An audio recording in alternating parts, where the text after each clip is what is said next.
Yan, i-scan po natin siya, full system scan para malaman natin. Okay.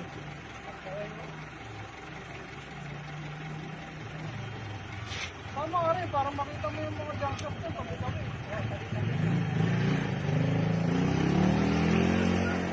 Sumadaan ako doon, hindi ko maalala.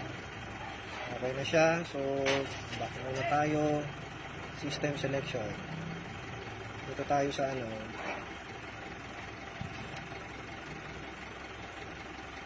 Titingnan natin kung may fault code pa siya. Okay, ayan. Wala na siyang fault. So, na-clear na natin siya kanina.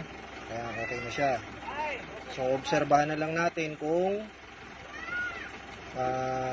babalik pa yung trouble code niya. Meron siyang freeze frame.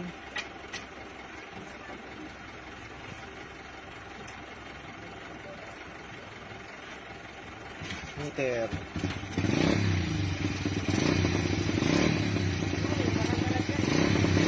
Uy!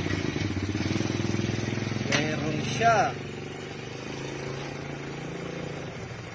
Sige. Report. Reset natin yan. May naiwan pa sa ECU. Ano yun? Ayan o. Fuel information problem. Yan siguro yung ano talagang siguro nag-cut yung ano niya nung nagpalit ka ng battery.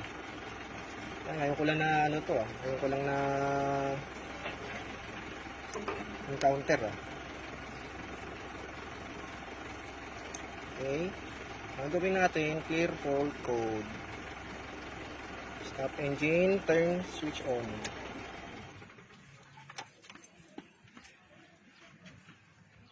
Okay. So, start ulit natin.